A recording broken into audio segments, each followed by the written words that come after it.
Hello students, निश्चय IAS के current affairs programme में स्वागत है।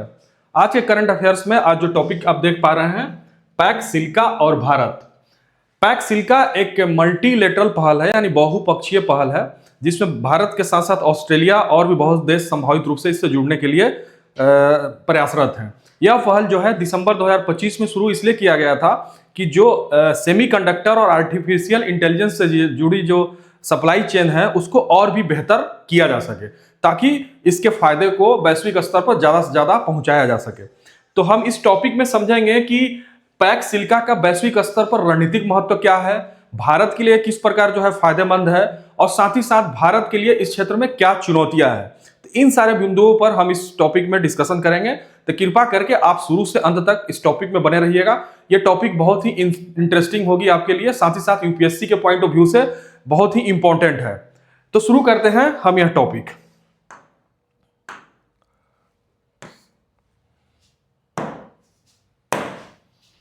देखिए, सबसे पहले हम ये समझ लेते हैं किससे रिलेटेड संदर्भ क्या है।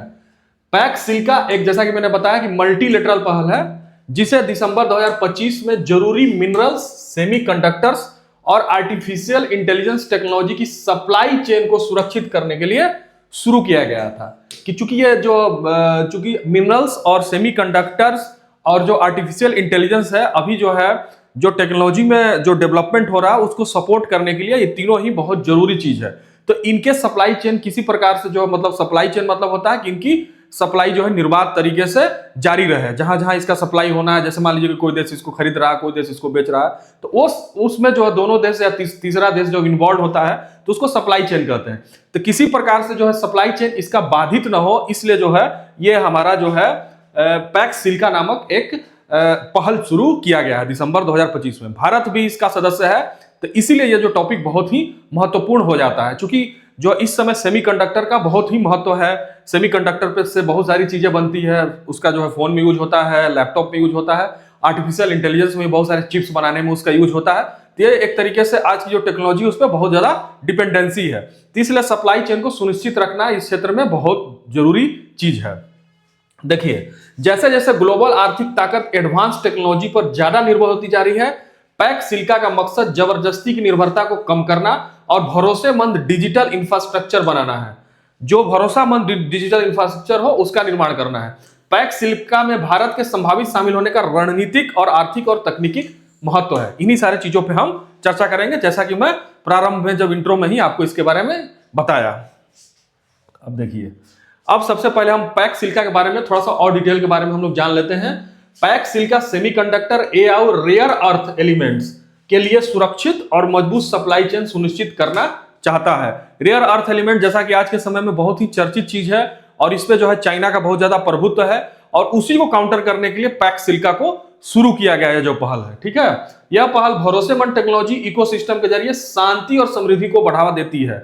इसका मकसद जरूरी मिनरल्स और टेक्नोलॉजी के लिए किसी एक देश पर ज्यादा निर्भरता को कम करना है। जैसा कि अभी आप जानते होंगे कि जो है हम रेयर अर्थ एलिमेंट्स के लिए चाइना पे बहुत ज्यादा हमारी डिपेंडेंसी है, और रेयर अर्थ एलिमेंट्स का जो है जो एडवांस टेक्नोलॉजी है उसमें उसका बहुत बड़ा रोल है, और इस पे किसी एक देश पे जो है डिपेंडेंसी ज्यादा देशों की रहेगी तो एक खतरा स्वरूप ले सकता है। इसीलिए जो है इस जो पैक्स सिल्का पहल को शुरू किया गया था। अब देखिए, वर्तमान में पैक्स सिल्का एक द्विपक्षीय पहल है, जिसमें मुख्य रूप से निम्न देश शामिल हैं। भारत जो है इसमें शामिल है सेमीकंडक्टर मैन्युफैक्चरिंग के लिए। इंडिया सेमीकंडक्टर मिशन शुरू किया गया था। चिप, इलेक्ट्रॉनिक्स और एआई इकोसिस्टम को मजबूत करने के लिए भारत का इसमें बहुत बड़ा रोल है। ठीक है, उसी प्रकार से इसमें ऑस्ट्रेलिया शामिल है। उच्च शुद्धता सिलिका या क्वार्ट्ज का प्रमुख वैश्विक स्रोत है ये, जैसा कि हम लोग जानते हैं, और क्रिटिकल मिनरल सप्लाई चेन में भरोसेमंद भागीदार है ये। ठीक है, संभावित जो इसका विस्तार होगा, जो पैक्स है इसका जो विस्तार होगा, इसमें जो है यूएसए शामिल हो सकता है, जापान और दक्षिण कोरिया शामिल हो सकते हैं। ये देश पहले से ही, जैसा कि उल्लेखनीय है कि ये देश पहले से ही सेमीकंडक्टर अलायंस और क्रिटिकल मिनरल्स डिप्लोमेसी में सक्रिय हैं। क्रिटिकल मिनरल्स डिप्लोमेसी जो क्रिटिकल रूप से जो ऐसे मिनरल्स जो क्रिटिकल रूप से वो मिलना थोड़ा सा उसको दिक्कत होती है उसको मिलने में, उसके लिए बहुत हाई फाई टेक्नोलॉजी चाहिए होता है इस मिनरल्स को निकालने के लिए, इसमें बहुत ज्यादा इंफ्रास्ट्रक्चर लगता है, बहुत ज्यादा खर्च लगता है। तो ये जो देश है जापान, यूएसए और दक्षिण कोरिया पहले से ही इसमें इन्वॉल्व है, तो इसलिए ये जो पहल हमारी बनाई गई है पैक्स सिल्का, इसमें शामिल होने के लिए बहुत ज्यादा उसमें उम्मीद है, क्योंकि इसको चीन के लिए काउंटर, चाइना को काउंटर करने के लिए ही यह जो है शुरू किया गया है कि चाइना एक तरीके से जो सेमीकंडक्टर में या जो रेयर अर्थ एलिमेंट है उसमें एक लीडर है, तो उस लीडर को एक तरीके से चुनौती दिया जा सके, या उस पर जो भरोसा भी नहीं है, और दूसरी चीज है कि डिपेंडेंसी किसी एक देश पर रहती है तो वही वो जो है ब्लैकमेलिंग भी कर सकता है, बहुत सारी चीजें हो सकती है। तो इसलिए ये पहल जो है, जो दुनिया के सारे लोकतांत्रिक देश इस तरीके से इसमें जुड़ रहे हैं। अब देखिए विश्व स्तर पर पैक्स सिल्का का महत्व, वैश्विक स्तर पर पैक्स सिल्का का क्या महत्व है। सेमीकंडक्टर और एआई अब आर्थिक विकास और राष्ट्रीय सुरक्षा के लिए बहुत जरूरी हो गया है। ठीक है, अब जो इसमें अब इसको अगर सिक्योरिटी से जोड़ेंगे, इंटरनल सिक्योरिटी से, राष्ट्रीय सुरक्षा और इंटरनल सिक्योरिटी दोनों जुड़ा हुआ होता है। ठीक है, तो भारत की राष्ट्रीय सुरक्षा तभी सुनिश्चित रहेगी जब भारत आंतरिक तौर पे और बाहरी तौर पे दोनों तरीके से वो सुरक्षित रहे। तो जब हमारा जो एआई तकनीक है वो ज्यादा से ज्यादा सुरक्षित होगा, अगर वो चाइना के हवाले है तो सुरक्षा जाहिर सी बात है कि उसमें राष्ट्रीय सुरक्षा कहीं ना कहीं उसमें हम जो है उसमें समझौता करेंगे, तो उसको रोकने के लिए यह एक बहुत ही महत्वपूर्ण इसका पहल हो सकता है। दुर्लभ पृथ्वी तत्व यानी रेयर अर्थ एलिमेंट जो है REE, इसको रेयर अर्थ एलिमेंट शॉर्ट में कहते हैं, rare earth element chips battery, रक्षा प्रणाली और इलेक्ट्रॉनिक्स के लिए आवश्यक है। ठीक है, RE सप्लाई चेन पर चीन के प्रभुत्व ने भू राजनीतिक कमजोरियां पैदा की है। चीन द्वारा निर्यात प्रतिबंधों ने वैश्विक और भारतीय उद्योगों को बाधित किया। चीन जो है इसमें निर्यात में प्रतिबंध भी लगा रहा है, और जाहिर सी बात है कि जब भारत इतना बड़ा जो है एआई में इन्वेस्टमेंट भी कर रहा है भारत, और चूंकि भारत जो है इसमें क्या नाम है कि कंप्यूटर इंजीनियरिंग में या सॉफ्टवेयर में भारत एक महत्वपूर्ण जो है देश माना जाता है, और अगर ऐसे में जो चिप के लिए या रेयर अर्थ एलिमेंट्स के लिए अगर चाइना पर डिपेंडेंसी रहेगी तो भारत के लिए और भारत जैसे देश के लिए ये खतरनाक चीज हो सकता है। इसलिए वैश्विक रूप से जो ये जो पहल बना है, ये पैक्स जो बना है, उसमें जो है सिल्का पैक्स को बहुत ही महत्व है। अब पैक्स सिल्का में भारत का रणनीतिक महत्व क्या है। भारत के पास एक मजबूत डिजिटल पब्लिक इंफ्रास्ट्रक्चर है। अब जैसे आप लोग जो है यूपीआई करते हैं, तो यूपीआई क्या है, यूपीआई ट्रांजेक्शन करने वाला जो है भारत विश्व का सबसे बड़ा यूपीआई ट्रांजैक्शन होता है भारत में। तो अगर हमारे पास डिजिटल प्लेटफॉर्म नहीं होता तो क्या यूपीआई इतना हो सकता था? नहीं हो सकता था। तो जो मजबूत डिजिटल पब्लिक इंफ्रास्ट्रक्चर है और तेजी से बढ़ता एआई मार्केट है, ठीक है, तो इतने बड़े फाइनेंशियल आवंटन के साथ साथ सेमीकंडक्टर मिशन और एआई मिशन लॉन्च किया है।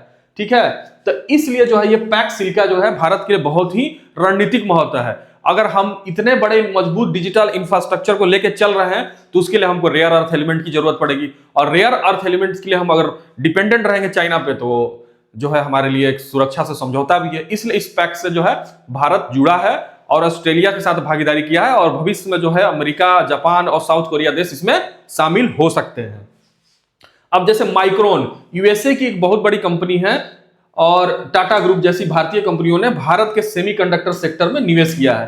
ये आप लोग जान लीजिए कि माइक्रोन एक यूएसए की कंपनी है जो कि ग्लोबल कंपनी है, और भारत में जो है सेमीकंडक्टर सेक्टर में निवेश की है। तो इस तरह की जानकारी आपको रखना चाहिए, बीइंग ए सिविल सर्विसेज के प्रिपरेशन करने वाले स्टूडेंट के नाते या ऐसे भी जागरूक नागरिक के नाते आपको इसको पता होना चाहिए कि माइक्रोन एक यूएसए की कंपनी है जो भारत के सेमीकंडक्टर में निवेश किया है, सेमीकंडक्टर सेक्टर में। भारत में कुशल इंजीनियरों की संख्या बढ़ रही है, जिसे अमेरिकी वीजा प्रतिबंधों के कारण वापसी करने वाले प्रवासी और मजबूती मिली है। जाहिर सी बात है कि अभी अमेरिका में बहुत सारे वीजा से संबंधित जो है दिक्कतें पैदा हुई हैं, तो बहुत सारे सॉफ्टवेयर इंजीनियर जो भारत से वहां जाते थे जॉब करने, वो अमेरिका से वापस आ रहे हैं भारत में। तो ये कहीं ना कहीं रिवर्स ब्रेन ड्रेन है। रिवर्स ब्रेन ड्रेन जब होता है तो जो जितने भी ब्रेन हैं, जो स्किल्ड ब्रेन है, स्किल्ड इंजीनियर्स हैं, उनके स्किल का हम यूज कर सकते हैं भारतीय अर्थव्यवस्था के संदर्भ में। तो यह भारत के लिए एक सकारात्मक कदम है। अब देखिए भारत के लिए फायदा क्या है। इसमें शामिल होने से भारत को जरूरी मिनरल्स और एडवांस टेक्नोलॉजी तक पहुंच बनाने में मदद मिलेगी। ठीक है, इससे भारत सेमीकंडक्टर फैब्रिकेशन और एआई इकोसिस्टम को बढ़ाने में सक्षम होगा। अब एआई इकोसिस्टम, जैसा कि अब आर्टिफिशियल इंटेलिजेंस, अभी तो पूरे वर्ल्ड में आर्टिफिशियल इंटेलिजेंस जो है एक तरीके से शिशु अवस्था में है, अभी प्रारंभिक दौर में है।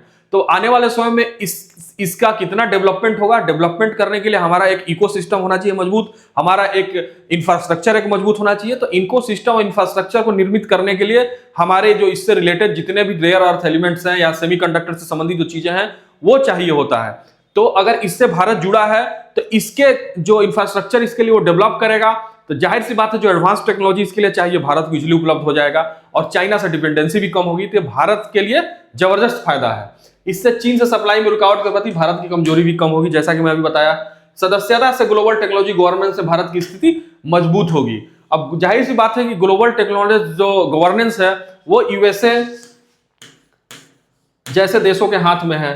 तो अगर इसमें यूएसए भी भागीदार होता है, जैसा कि संभावना है, प्रबल संभावना है, तो Bharat direct global technology governance में भागीदार हो जाएगा। तो ये फायदा है। इस तरह के क्वेश्चंस मेंस में पूछे जा सकते हैं कि भारत के मतलब इस पैक्स में शामिल होने के लिए, सिल्का पैक्स में शामिल होने, पैक्स सिल्का में शामिल होने से भारत के लिए क्या रणनीतिक फायदे हैं और किस तरीके से उस फायदे का वो भारत अपने तकनीकी पक्ष में या तकनीकी इंफ्रास्ट्रक्चर को डेवलप करने में यूज कर सकता है। और मैं आपको ये जितना भी टॉपिक इसमें बता रहा हूं, इससे रिलेटेड जितनी भी चीजें बता रहा हूं, अंत में जो है एक अभ्यास प्रश्न भी आपको बताऊंगा जो इसी टॉपिक से रिलेटेड होगा, जो कि आपको मुख्य परीक्षा की तैयारी में बहुत ही रोल अदा करेगा। और इस तरह के क्वेश्चंस जरूर पूछे जाते हैं समान अध्ययन में, और चाहे साइंस एंड टेक्नोलॉजी से भी जुड़ा हुआ चीज है और भारत के साइंस एंड टेक्नोलॉजी में भी जो रणनीतिक चीजें हैं उससे जुड़ी हुई चीज है। ठीक है,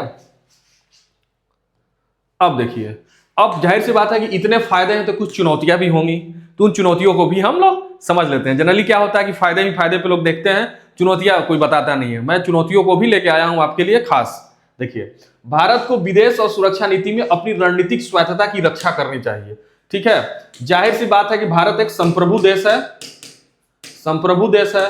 तो संप्रभु देश होने के नाते जो है हम जो अपनी विदेश नीति है और सुरक्षा नीति है उसमें रणनीतिक स्वायत्तता की रक्षा, मान लीजिए कि हम ये पैक्स किए हैं, सिल्का पैक्स में हम शामिल हुए हैं और बहुत सारी ऐसी तकनीकी जानकारी जो है हम दूसरे देशों को दें, तो इसमें पूरी की पूरी हम अपनी स्वायत्तता, अपनी ऑटोनॉमी बनाए रखें ताकि हमारी डिपेंडेंसी पूरी तरीके से किसी खास देश पर न बने, क्योंकि हम एक संप्रभु देश हैं। भारत के सेमीकंडक्टर और एआई इकोसिस्टम दूसरे सदस्यों की तुलना में अभी शुरुआती दौर में है। ठीक है, तो यह भी एक बहुत बड़ी चुनौती है। ठीक है, सेमीकंडक्टर जरूर हमारा बाजार बड़ा है, लेकिन सेमीकंडक्टर में अभी निवेश हो रहा है, धीरे धीरे उसका एक्सपेंशन होगा, तो ये अभी शुरुआती दौर में है। तो ये भारत के लिए एक चुनौती है। भारत को सब्सिडी, आयात नियमों और घरेलू कंपनियों को तरजीह देने के मामले में विरोध का सामना करना पड़ सकता है। जाहिर सी बात है कि अगर अब हम इस पैक्स में जुड़े हैं तो सब्सिडी देना पड़ेगा, आयात निर्यात नियमों में थोड़ी ढील देनी पड़ेगी, तो और घरेलू कंपनियों को तरजीह देने के मामले में विरोध का सामना करना पड़ सकता है। मान लीजिए कि हम इस पैक्स सिल्का में हम शामिल हो गए और हम जो हमारी जो घरेलू कंपनियां हैं उनको हम ज्यादा महत्व दे रहे हैं, तो जो बाहर की जो कंपनियां आएंगी वो थोड़ा निवेश करने से डरेंगी या विरोध का सामना करना पड़ सकता है। तो भारत के समक्ष इस प्रकार की चुनौतियां उत्पन्न हो सकती है। ठीक है, और इसके लिए हालांकि जो चुनौतियां उसके लिए हम जो है भावी कदम या समाधान जो है क्या ला सकते हैं उसके बारे में हम चर्चा करते हैं। देखिए, भारत को पैक्स सिल्का के नियमों और मानदंडों को आकार देने के लिए विस्तृत बातचीत करनी चाहिए, वार्ता करनी चाहिए, डायलॉग्स, मतलब इसमें किसी प्रकार का इफ बट ना हो, इस तरह के डायलॉग और वार्ता करनी चाहिए कि भारत का जो अपना पक्ष है, भारत का जो अपना जो इंटरेस्ट है उसका फुलफिलमेंट सही तरीके से हो। वार्ता में हर चीज के बारे में जो डिस्कशन होना चाहिए, विस्तार से होना चाहिए। ठीक है, ताकि किसी प्रकार का कोई इफ बट भविष्य में होने की संभावना ना हो।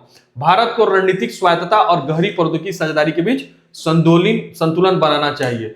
वही रणनीतिक स्वायत्तता जरूरी है, लेकिन भाई केवल रणनीतिक स्वायत्तता के नाते हम जो है जितने भी हमारा टेक्नोलॉजिकल एडवांसमेंट के लिए हम जो साझेदारी करेंगे तो ऐसा तो नहीं है ना कि हम टेक्नोलॉजी में विकास करने के लिए अपने रणनीतिक स्वायत्तता के नाते हम नहीं करेंगे। तो दोनों में संतुलन होना जरूरी है कि भाई रणनीतिक स्वायत्तता भी हम बनाए रखें और जो वैश्विक जो एडवांस टेक्नोलॉजी है उसका हम भारत के तकनीकी पक्ष को मजबूत करने के लिए उसका लाभ भी उठा सके। तो इसमें संतुलन बहुत जरूरी है। ठीक है, और सक्रिय भागीदारी भारत को ग्लोबल साउथ में एक प्रमुख प्रौद्योगिकी केंद्र में उभरने में मदद कर सकता है। जाहिर सी बात है कि भारत जो है अभी ग्लोबल साउथ का अपने आबादी के नाते, अपने जो है चौथी बड़ी इकोनॉमी होने के नाते जो ग्रोथ रेट बना के भारत रखा है, एक बड़ी जनसंख्या है, एक बड़ा बाजार है, तो इन सारे चीजों के होने के नाते जो है भारत को ग्लोबल साउथ का यानी वैश्विक दक्षिण का नेता के तौर पे, लीडर के तौर पे जितने भी विकासशील देश हैं, वैश्विक साउथ मतलब ये कहा जाता है कि जो लिस्ट डेवलप है या अंडर डेवलप है या डेवलपिंग कंट्रीज हैं, उनमें भारत का रोल महत्वपूर्ण हो सकता है, भारत की इकोनॉमी की साइज को देखते हुए, भारत की आबादी को देखते हुए, भारत के प्रभाव को देखते हुए। तो इसलिए अगर भारत दुनिया की प्रमुख टेक्नोलॉजिकल सेंटर से जुड़ता है तो कहीं ना कहीं एक वैश्विक नेता में, ग्लोबल साउथ के एक वैश्विक नेता के रूप में इसकी एक स्थिति मजबूत होगी। ठीक है, तो अभ्यास प्रश्न के तौर पे आप देख लीजिए, पैक्स सिलिका पहल में भारत के शामिल होने के रणनीतिक, आर्थिक और टेक्नोलॉजिकल महत्व पर चर्चा करें।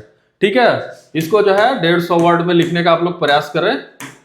ठीक है, 150 वर्ड्स में, और जो है आप लोग इसको जो है लिखकर आप जो डिस्क्रिप्शन में जो ईमेल दिया हुआ है वहां पे आप भेज सकते हैं, मैं तुरंत आपको उस पर रिप्लाई करूंगा। ठीक है, तो आज के लिए जो है इतना ही। लाइक, कमेंट करना और सब्सक्रिप्शन करना ना भूले चैनल को, और बहुत ही हम मेहनत करके आपके लिए कंटेंट लेकर आते हैं, तो हमारे मेहनत को समर्थन दीजिए। थैंक यू सो मच, मिलते हैं नेक्स्ट टॉपिक में। Thank you.